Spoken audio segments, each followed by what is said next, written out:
and and to try to not eat our own. Like I think that that's really important that we don't who cares if you make a mistake? Like really, wouldn't I rather work it out with you, right? If wouldn't I rather work it out with you?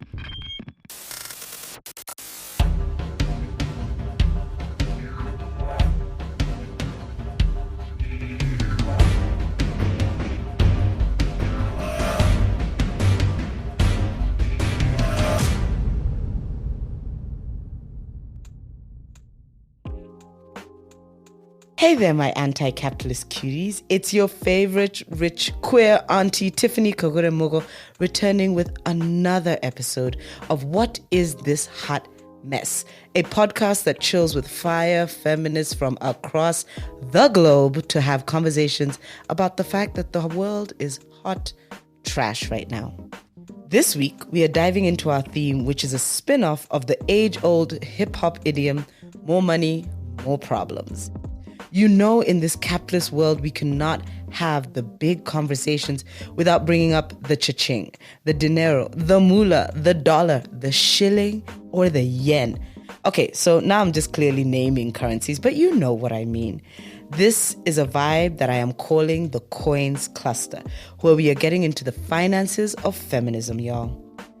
Remember that viral song, I'm looking for a man in finance, trust fund, 6'5", blue eyes. Well, look, that hun was honest because, look, it's the way of the world. And we all know we have to find that financial fuel to keep us going. And in the case of the realm, that is funding, and its cousin who went to private school, philanthropy. And because I am a bad bitch who knows some people, who knows some people, who knows some people, I went to find the folks with the finances, and the goddess sent me Bob. Okay, so now some background. I have had a parasocial relationship with Bob for the longest time, aka I knew Bob existed, but they had no idea that I was roaming this mortal realm. So this has been our vibe for ages. And then somehow we were connected and we were in the same realm. And now I know Bob, guys. I know Bob. And frankly, I'm living the dream because I can WhatsApp Bob. Okay, write that down. I'm living my personal dream. But before we get into all that, let me break down exactly who this awesome possum person is. Bob is a veteran movement builder and nonprofit executive working at the intersection of technology and communities. They have been the ED of Astraea Foundation, a foundation that provides critical resources to LGBTQIA+ organizations and individuals across the world. They also served as the vice president of global programs at Mozilla Foundation, have been a filmmaker, and they are in the business of building systems, coalitions, and conditions that support community-led futures. They're also just a general cool cat about town. If you've seen Bob in real life, you're just you're kind of cool, aren't you? Yeah, you kind of cool. You cool. Okay. So what I'm saying is I 100% recommend meeting your heroes and your crushes, guys.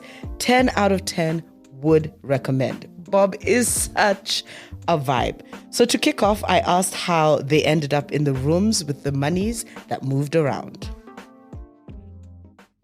So my whole career is in film, and I'm a filmmaker. And action. And concurrently, I was an activist and often a media activist, right? I would do cop watches or I produced the first online tribunal of atrocities against Burmese women. I went and shot in Palestine during the Second Intifada. So I very much, used the camera or technology or media as an activist tool. I was at the time around 2007, 2008, 2010, I was the board chair of a beloved organization in New York City called Fierce, which is a queer youth of color organizing project. And they were a grantee partner of the Astraea Foundation. And to make a long story short, the Astraea had only ever had one executive director for its first 35 years. And when the role came up, a bunch of people told me to apply. And I was like, what are you talking about? I'm a filmmaker. Like, what do I know about running a foundation? And this is a long way of telling you I didn't know anything about running a foundation or about philanthropy, but but also I did know how to run an organization. I'd run multiple production companies, and film is a really collaborative art. Everybody has a role. I had been a facilitator in within community spaces for a very long time, a mediator and a facilitator, and had been parts of pretty significant feminist and activist projects. And so it actually parlayed really beautifully in running an organization. And also there was a big learning curve. But what I can tell you is that it wasn't until 6 months in till I really understood what philanthropy was, right? Like I understood what organizations were clearly, but I was like, wait, what is this bizarre beast of philanthropy? And then I was like, oh, I'm running a financial institution. Anyone who suddenly comes into money or is thrust into a world of wealth can attest to how it is such a trip. I have been in spaces where the food tasted like it had generational wealth, and I'm like, well, damn, this is wild. It can be a wild ride, entering that world and having that proximity to flows of cash. And for Bob, it was even more of a whirlwind because of where they came from. Like, and that really kind of blew my mind because of my own very complicated and not particularly effective relationship to money, right? I came from a very kind of I don't really even say working class, I say hustler class, I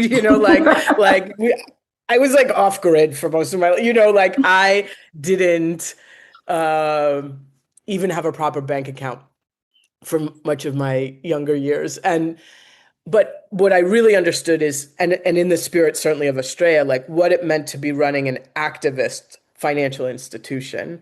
And I started to develop language and a consciousness around this, that what I was doing was redirecting, and what we were doing was redirecting disparate flows of capital, to moving money from where it purposefully was to where it purposely was not. So we all know where the money is concentrated, in the global minority, because of colonization and her modern day maiden, capitalism. So, like, this is no secret. The concentration of control also informs how the money moves in often inorganic, if that is actually a word, and biased ways. People just want to hang with their squad. According to one piece of research by the Center for Global Development, donors are more likely to enter a country if there are already other donors present in that country. If there are more than 21 donors in a country, other donors are 12.16% more likely to enter that context, which means that the money simply follows the money, leaving the decision to be in certain places built on the age-old principle of partying. Who all gonna be there? Look, donors will go to a party if the cool kids are already there, both in terms of organizations and also just like other donors, which leaves a whole bunch of people outside of the club trying to get in. Look, I know there's a lot of partying metaphors in this part, but like I spent the weekend like eating my youth and being outside, so it's just kind of like the vibe right now. And that I understood was a power proposition, and I had a deep power analysis, and it was, I would say, like a deep awakening for me and a coming to consciousness around the history of philanthropy, which is, really quite imperial, and colonial in many ways, and sort of precious, right? Around, I'm making air quotes, but giving and investing and also hoarding wealth, like being able to have, in the States anyway, to being able to have like tax deductions is a way to hold on to your money, right? In these ways. But what it meant to actually be a project and to run a project and to steward a project and sort of grow a project that had such deep historical roots, that where poor people tithe all the time, working class people tithe all the time. Like what it meant to actually kind of run a collective fund, a public foundation in that way, is different. And what it meant to raise every dollar that we gave away, and then to have radically given that money away. I think I understood all of that as a political project. Anyone who has been in the funding realm knows that the politics of where the money comes from is almost as intense as the politics of where the money is going. Cash is a wicked business, and that vibe does not stop just because it's going to a good cause. A part of being in these spaces is not getting tripped up by the core of capitalism and how money, which is a simulation and a construct, by the way. So just like write that down, right? Okay?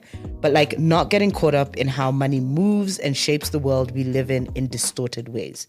Part of the work Bob did was infusing their personal politics into the flows of funding. I understand liberation as, or the verb of liberation, of seeking liberation, as a technology and deployment of technology. And so I had always been that nerd, and so my filmmaking was always tied also to technologies. And so while I was at Astraea, I developed something called the Comms Labs for Human Rights Defense. And so that was bringing human rights defenders and technologists and healers and artists together around the world. I went on from Astraea to then become the senior vice president of global programs at the Mozilla Foundation. So I went from a feminist LGBTQI funder to a tech funder, building working at cross movement purpose. And then I was at Mozilla for a number of years, and then left about a year plus ago, started my own project called Lucid Assembly. And I'm working with the Solidaire Network, organizing Tech Earned Wealth. And I'm in the process of helping remake the Media Democracy Fund. So I'm giving you that arc to say that I've now been in multiple rooms, right, that have different cultures. But Astraea was my jumping into the deep end, right? Immediately. It was stunning, because what it meant to run an organization, that was so beloved, and that people had very set ideas of what it was in great ways and also in very limiting ways. So they also limited what they thought it could be, right? So we went from a $2.7 million organization to a roughly $18 million organization over the course of my tenure. And what that meant was being wildly uncomfortable, in rooms with heads of state, with very wealthy individual donors, right? Institutional funders, right?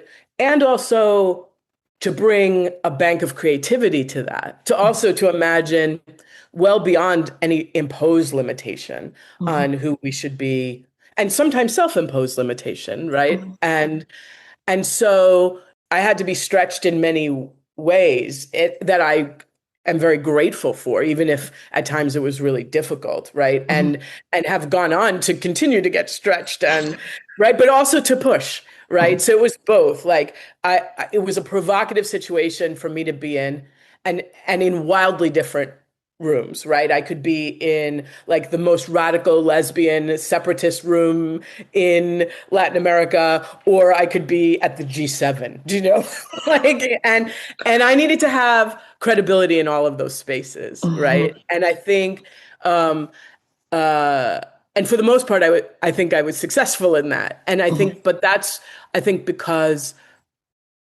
I grew up in an incredibly robust immigrant neighborhood in New York City. I grew up in Jackson Heights, Queens, and the Lower East Side, and then also spent part of my younger years and then in college in Puerto Rico. So I was in Criollo spaces all the time. Everybody, my family is mixed, my community was made up of everyone. There were a million languages spoken, both in my house and on the streets. And I understood that as rare. I came to understand that as rare. At first, that was just normal for me, but also it allowed me a fluidity that I understood coming with deep responsibility. What does it mean actually to be invited into so many different cultural spaces, religious spaces, socioeconomic spaces, political spaces, and and what does it mean to do that with integrity? And I think that what was very helpful when I had to do that on behalf of Astraea was that there was such a strong ethos around feminism that had to be ever evolving, right? If it was stagnant, then it was just as much of a problem as any other ideology. Astraea. Any sapphic in the social justice realm worth their salt knows about Astraea. To quote one of their reports, founded in 1977, the Astraea Lesbian Foundation for Justice is one of the first women's funds in the world and the only fund solely dedicated to LGBTQ rights globally. Through grantmaking, capacity building, philanthropic advocacy, and media and communications, we support brilliant and brave grassroots activists and artists who challenge oppression and seed social change. We are leading funder of LGBTQIA+ movements for gender, racial, and economic justice across the globe. So, just like a little caveat, they're not the only ones who are dedicated solely to this sort of funding now, but at the time they were doing the absolute things.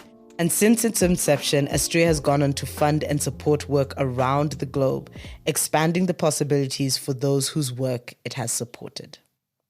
I actually have to say that the International Fund was started in 1995 at Astraea. It far predates me. It's just the scale. Astraea had and lived its global aspirations long before me, actually. And in the same way that also Astraea made its first grant to a trans organization as a lesbian feminist fund, also in the 90s. It's not that we weren't global, it's that we were really under the radar. I think that we came up at a time where, you know, the foundation had to come out of the closet, right? Like it was, and right, like so it first began really in secret.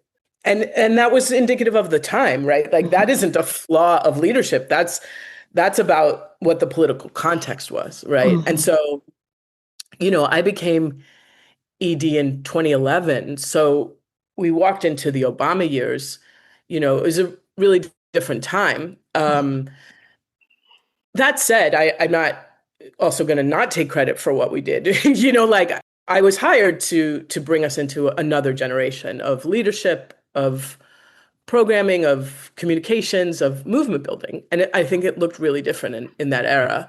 And certainly the fact that we were able to raise funds and raise funds collaboratively was really meaningful. There is a phrase often thrown about, there is nothing for mahala, meaning there is nothing for free. Funding is no different. Often it comes with a bunch of terms, conditions, and restrictions, reporting, limitations on use, wild application processes, the blood of your firstborn, you know, standard stuff. One report identified one of the worst set of practices of the grant-making space is being overly restrictive, refusing to cover necessary costs such as overheads, and tying their grants to very specific goals and programs. Now settle in. I have a chilling story for you.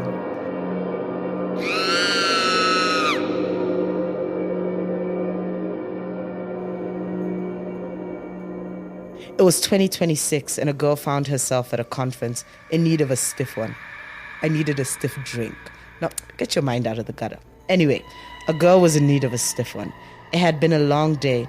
In true fun police fashion, all of the hotel bars in the conference venue were closed. Something about people still being in sessions or whatever. Undeterred, I went in search of a basement bar I heard about, whispers in the sessions of an underground speakeasy. I descended the stairs and there sitting at the table were donors. I slipped past them silently, making sure not to alert them to my presence lest they pounce or worse, get their money friends to cut off my funding. I slipped into the corner with my Chardonnay and listened, and that's when I heard the words, I've heard a lot about what the people are working on, but I don't think that's important. What these people need to be doing is this, so let's shift the focus there. I gasped. Somewhere in the distance, a wolf howled, and an organization drew its last autonomous breath. There is a lot of control of the purse strings, kittens, and control comes with a bunch of no's.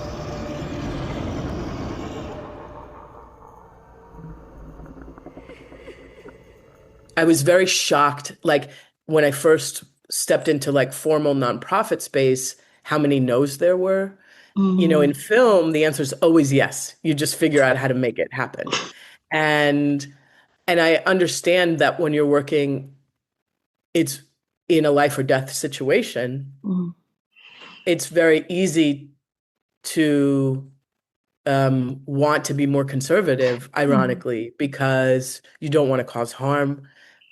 Failure could mean that there's no funding for really critical work. Like, and so I think we had to relearn the role of an intermediary as needing to be the risk taker so that the risks weren't getting taken on the ground, and also understanding innovation is tied inextricably to liberation. Like I said before, the politics of grant making are almost as important as the politics that the grant making funds. There's power that comes with being that conduit, holding the relationship between the people with the coins and the communities who can make magic with those coins, because of the possibility of a disconnect when it comes to the grant level thinking and the reality on the ground, and who is seen as being able to execute the vision. In a report called Too Southern to Fund, more than 90% of all Development Assistance Committee member countries' civil society support goes to DAC donor domestic CSOs and other Global North CSOs. Meanwhile, only less than 10% goes to civil society organizations in the partner countries. Basically, the question is, are you global minority enough for this money? And 90% of the time, the answer is nope. A quick analysis of this puts it down to a fun combination of institutional racism and ideas about who has the capacity and the ability to handle money. And frankly, it's kind of giving eugenics, but this is not the science part of the podcast, so we're not going to get into that. One of the things that Bob had to think about was the politics of being the one in the seat that had the access to the flows of capital and getting it to the people that needed it to do what they needed to do. I was a young ED. It was a first-time ED. I think I did a lot of things amazingly and a lot of things that I would do that I have since done really differently, you know? And so there are other kinds of pushback. I mean, there's all different kinds. That was like maybe cultural pushback or institutional pushback. I think from our funders, I understood that, and this was not a solo endeavor at all. Institutionally, we understood we were making things happen even if our funders had different intention. And that was a stealth political act. So we were all doing that, right? Like, I mean, I think we understood that that was our job, right? And so we filled out the paperwork. We said what we needed to say, right? Like, I think, you know, like how to meet kind of mainstream desires and mainstream funding desires for what LGBTI activism should be, and then to have radical social feminism in play on the ground. That's absolutely anti-colonial, has a radical view of race and imperialism. Sometimes the language is different, and you as an intermediary, which I know gets bandied around as a dirty word, or like we're less than. And I really think that's bullshit. I really think that everything, there's an intermediary everywhere. And to do that well is politically very important until the day we don't need to, right? And so I take that role as a public running a public foundation or running an intermediary or being an intermediary as a very like beautiful and stealth act. So I take it very seriously. According to a beautiful and very colorful and comprehensive AWID report, many feminist groups once considered unfundable, including unregistered collectives, those operating in conflict zones, and small, deeply local actors, now have access to funding pathways that simply did not exist when AWID rang the alarm over a decade ago. Feminists should take credit where it is due. This shift is because of tireless and visionary feminist advocates who are challenging the prevailing logics of the funding system, shifting its modalities, and building transformative resourcing models from women's funds and feminist funds to autonomous resourcing rooted in community care, solidarity, and interdependence. But so there's, like I said, there's all different kinds of pushback. And then sometimes you just have to take the heat, right? You're just like, okay, like I think I took a lot of hits too, that I just was like, okay, that's my job. And I'll take those hits so that maybe my staff doesn't have to, or I'll take those hits and we'll take those hits institutionally so that our grantee partners don't have to. And you could question if that's smart or not. I mean, it's a way that it felt like we had to operate. I felt like I had to operate. Maybe there were other options, but they were the ones I knew how to do at the time. We've heard the rumors. Of all of the causes, feminist funding probably gets the least coins. That all of the money is going to like the pandas or something. Even though those little menaces have stopped being extinct for like a bajillion years. And frankly, considering how chaotic they are on the internet, it's a bloody miracle they're still around. But you know what? Here are some feminist funding facts. According to one report, grassroots feminist movements and women's rights organizations receive less than 1% of global official development assistance, amounting to just 453 million out of 204 billion. That's billion with a B. Only 8% of private development philanthropy targets gender, and Black feminist movements receive between 0.1% and 0.35% of annual grant dollars from foundations. According to the aforementioned magical AWID report, 58% of feminist and women's rights organizations operate on less than $30,000, while 17% function on under $5,000 and 14% on a cool zero. Zip zero. Nada. Just vibes and the grace of the goddess. So when we say the money is drying up, there was barely a trickle to begin with. The pandas have it all, is my hot take. Well, them and the anti-gender movement. Funding for just the 3 top global anti-rights actors was twice that of all 1,174 surveyed feminist and women's rights organizations combined in 2023.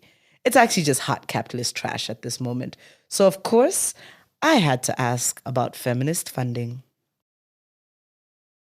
I think that the idea that there's the feminist funding space is false, right? Like, as soon as all of us all over the world are going to be one thing, like that's bananas, right? That's never going to happen. And when you're inside that world, it's so vast. It can feel very small too, don't get me wrong, and we all know that. But it's robust, right? Like it is a world unto itself. It is very wild when you are working outside of that world, how nobody even knows it exists. Oh. And that's really intense. Like, for me, like being in like a tech funder space, like the feminist funding, nobody literally like, it's wild to me. Like we talk about silos all the time, but they're so real. And so to be like, oh, we have no consciousness of each other, and everybody sees their world as the world. And I think, we're at a time where people are in so many different echo chambers. And I think that I felt that really acutely being in like multiple funding spaces for the first time. So I just say that there's that's really a bizarre phenomenon that's really true, and I'm super mindful of it. But I think you're really asking me to be inside of that space and to have an opinion about it. And I would just say that we all deserve a lot more generosity with one another than we tend to have. Look, it's the Hunger Games out there. We know there are barely any crumbs at the table, and the world seems to be constantly finding ways to knock us down, and it all just feels like a shit show sometimes. So does anyone blame us for getting a little scrappy and a little snippy sometimes? Really, can you blame us? Look, it's a lot to ask, but we really should be kind to one another, because there's very little kindness out there in the world sometimes. And it is completely understandable why we don't, because the resources get more and more scarce, the world gets more and more violent, the dichotomy between have and have not grows ever greater, right? And also, it's concurrently so abundant. Like, for the first time in our lives, we have multiple generations of out queer leadership existing at the same time. We have the ability, we have real relationships that we've built over time and continents and countries, right? Like, you and I have orbited around each other now. I'm not trying to call either one of us old, but for decades, right? Like, that's weird. That's mind blowing, right? And we've never lived in the same country or even on the same continent. But we consider each other in each other's orbit, right? Even if it's not a daily relationship. That's astoundingly beautiful, right? Like, that's never happened, before the generation maybe before us, or, like, that's really incredible. So I think a responsibility we have to each other is to actually be generous with each other, with ourselves, and to really listen and to really lean into our strengths and our ability to bend time to our advantage. These so-and-sos are operating on the same playbook that they have for centuries, right? For centuries. So let us not forget that we also have concurrent centuries worth of technologies of resistance. We have we have the real tangible relationships that we have built over these many numbers of years, the deep feminist networks that we have built, all the mistakes we get to learn from, right? Like, all of that is ours. And so we have, like, legacies that we get to lean into, memories that we get to conjure, and futures that we get to believe in that transcend this boring at best, like, playbook of repression that they just keep reenacting over and over again. And so I think that that's actually our kind of feminist birthright, is to transcend the narratives that they keep imposing on us, and to try to not eat our own. Like, I think that that's really important, that we don't, who cares if you make a mistake? Like, really, wouldn't I rather work it out with you, right? Wouldn't I rather work it out with you? Like, if I do something egregious, wouldn't you rather call me in than go deal with the government? Like, you know what I mean? Like, and so I think, but we take power where we can get it, and that's very human. But I think we expect each other to be perfect because we're so wounded by the imperfection around us, or the imperfections imposed on us. And so I think that it happens all the time, and I would love to see us do better with that. Gatekeeper for the guaps. We all have that person who is acting like the sun shines out of their butt. It's like, calm down, Savannah. You passed an interview process. You're not about to get gifted a table at the Met Gala. But power Even the proximity to it can make us wild out a little bit. And when money equals power in so many places, it's understandable you can start acting a fool after a while. I once had a meeting with this acquaintance who, during the time we knew each other, went from university level / community based activism to growing up, which is a scam, by the way, write that down, and working for a major funder. Real big league shit. A grassroots organization I was on the board of just so happened to get money from this funder, and so in true conference fashion, we set up a face-to-face. At some point, I had lost my wallet and wanted to go back into the conference venue to check for it.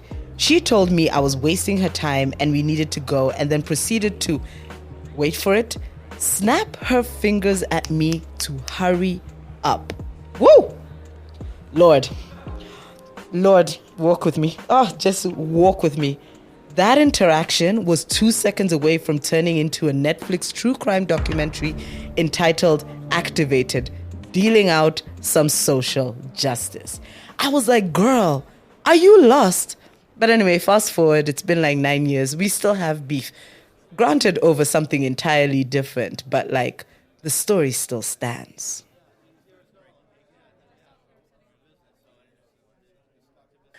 Yeah, that's really deep. I think there's what that one piece of it, like you can't change everybody, right? And people are managing up and all of those things. I really do, I will say, as somebody who has to grant money and to raise money, so to have been a grantee partner and a grantor, I mean, the biggest thing that I'm always so surprised, with the exception of when it is, when you have like people gatekeeping, you're like, this isn't your money, right? Like, like that's the part that's so, now sometimes it is, but most times it's not, like that's the part that's so stunning to me.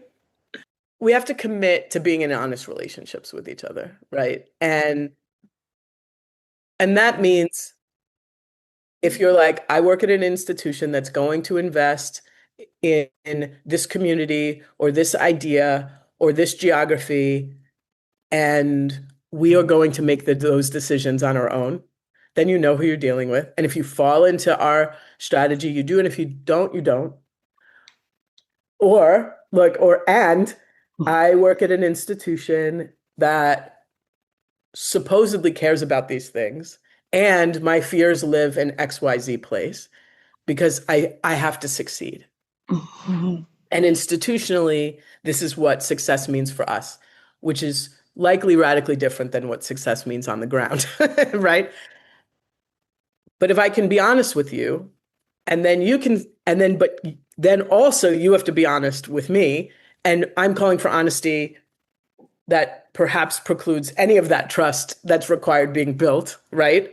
Sometimes you can build trust by leading with honesty because you don't have trust until you're in a relationship. And if you're conscious of where you're living in the power dynamic, right? So I understand as a funder, I have X power. As a grantee partner, I have Y power. As a grantee partner from the global minority who I can walk into somebody's office in New York very easily, I still have more power than a grantee partner from the global majority, right? Like I understand that, right? Like, and also vice versa. If you have access, like there's not some binary thing of power, right? Like we've had this conversation, right? You're like, you have access in a particular kind of way, and yet you also wear all of these other hats. And, so it's very nuanced. But if we can all just wear it on our sleeves a little bit, the likelihood of some joint decision making is more possible. Like, I think it would be very refreshing to be like, you say you want to have XYZ conversation with me, funder, and I'm only having that conversation with you because I'm hoping you give me a grant. And also, there's some beautiful, beautiful, beautiful funders out there, right? Who have real relationships with people who can also say, you tried this thing and it wasn't effective. So I consider myself pretty self-aware.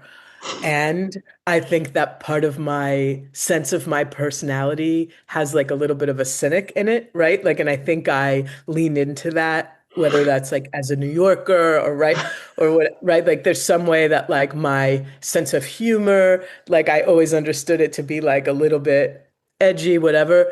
And then at some point, I had to radically come to terms with the fact that I was an optimist, which I felt like really undermined my sense of my edgy self. Do you know what I mean? Like I was just like, wait, what? Like, no, that's not, I'm not, but actually, like how could you wake up every day and be creative? How could you wake up every day and try to fight for our people? How could you wake up right without a sense of optimism? Like, I think that that's also the point of being queer, right? Is to imagine how to love and live and exist in a far more radically brilliant world than you're often presented with. And I'm saying queer as a value proposition, right? And like that, which is a choice. And so why not choose that? You know what I mean? Like, especially when it's a dumpster fire. We also come from lots of different lineages of people, right? Like who have made many ways out of no way and have made all kinds of decisions well beyond the societally scripted. That is very hopeful. That's intrinsically hopeful, right? And that doesn't mean you have your head up your butt, that you don't see what's going on around you. That means you absolutely see what's going on around you and you see how unintelligent it is.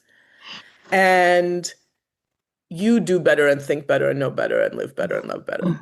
So I think like this is a moment for very radical, transcendent intimacy. And for us to be the smartest versions of ourselves. We create from there and we share resource from there. And we know that resource is time and talent and memory as much as it is currency. I can't believe that we don't win in that scenario. The funding grind is the Hunger Games, y'all, but sometimes you find that there are spaces of goodness and power. Is there enough money out there? Yes. Is it going to all the wrong places? Also yes. But we soldier on. The amount of money flowing about is mind-blowing, but the narrative that the money is drying up makes it seem like someone unplugged the bathtub and it's all just flowing into nothing. But it's going somewhere, and I'm gonna need the tin hat girlies to get to the bottom of that conspiracy.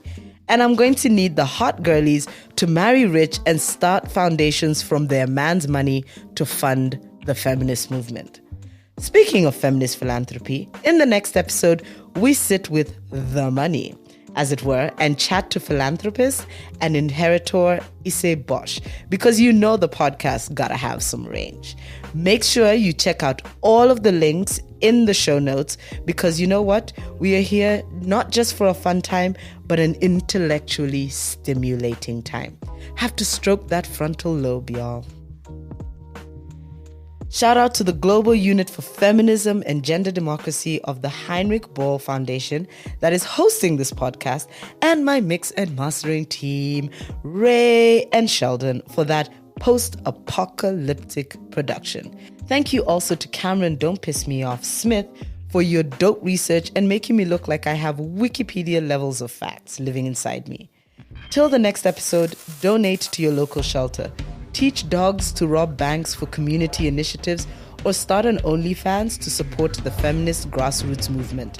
Because it's all chaos anyway, and this is not the apocalypse we signed up for.